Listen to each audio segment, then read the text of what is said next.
আপোনালোকৰ লগত কথা পাতিম জিএনএম কোৰ্সৰ বিষয়ে। তো বন্ধুসকল বলক আমি জানি লওঁ এই জিএনএম কোৰ্সৰ বিষয়ে। তো যিসকল ছাত্ৰীয়ে জিএনএম এন্ট্ৰেন্স এক্সামিনেশ্যন দিছিল কিন্তু সিট পোৱা নাই সেইসকল ছাত্ৰীৰ বাবে এটা ভাল খবৰ এয়ে যে স্কুল অফ নাৰ্ছিঙে ইতিমধ্যে জিএনএমৰ বাবে এপ্লিকেশ্যন ফৰ্ম দি আহিছে। গতিকে ইণ্টাৰেষ্টেড কেণ্ডিডেটসকলে বা আগ্ৰহী ছাত্ৰীসকলে এপ্লিকেশ্যন ফৰ্ম গ্ৰহণ কৰিব পাৰে।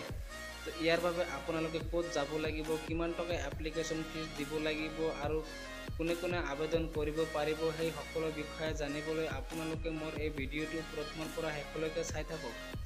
যে আবেদন কৰিবলৈ হ'লে ছাত্ৰীয়ে 12 পাছ কৰা হ'ব লাগিব আৰু মিনিমাম 50% থকা হ'ব লাগিব আৰু আবেদনকাৰীৰ বয়স হ'ব লাগিব 18 to 25 ইয়াৰ্ছ। আৰু এই এপ্লিকেশ্যন ফৰ্ম আপোনালোকে পাব 1 মাৰ্চৰ পৰা আৰু এই এপ্লিকেশ্যন ফৰ্ম লিমিটেড হিচাপে ইস্যু কৰিব, আনলিমিটেড ভাৱে ইস্যু নহয়। গতিকে ইণ্টাৰেষ্টেড কেণ্ডিডেটসকলে অতি সোনকালে যোগাযোগ কৰিব পাৰে। আৰু এই ফৰ্মৰ বাবে বা এই জিএনএম কোৰ্সৰ বাবে আবেদন কৰিবলৈ হ'লে এপ্লিকেশ্যন ফিজ কিমান টকা দিব লাগিব সেই বিষয়ে জানি লওক। এপ্লিকেশ্যন ফিজ দিব লাগিব 1000 টকা আৰু 800 টকা দিব লাগিব আপোনালোকে বাই কেছ আৰু 200 টকা আপোনালোকে বেংক ড্ৰাফ্ট যোগে পঠিয়াব লাগিব।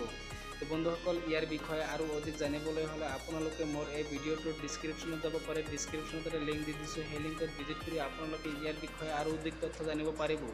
আৰু ক'ত যাব লাগিব এই এপ্লিকেশ্যন ফৰ্মৰ বাবে আৰু এইটো নাৰ্ছিংটো কোনে আৰম্ভ কৰিছে, ক'ত আৰম্ভ কৰিছে সেই সকলো তথ্য আপোনালোকে জানিব পাৰিব। তো বন্ধুসকল যিজন ব্যক্তি আজি মোৰ এইটো চেনেলত প্ৰথমে ভিজিট কৰিছে তেখেতক মই এটা ৰিকুৱেষ্ট কৰিম, আপোনালোকে প্ৰথমতে মোৰ এই চেনেলটো ছাবস্ক্ৰাইব কৰক আৰু ন'টিফিকেশ্যনটো অন কৰি থৈ দিয়ক যাতে মই আপলোড কৰা নতুন নতুন ভিডিঅ'বিলাক আপোনালোকে অতি সোনকালে পাই যায়।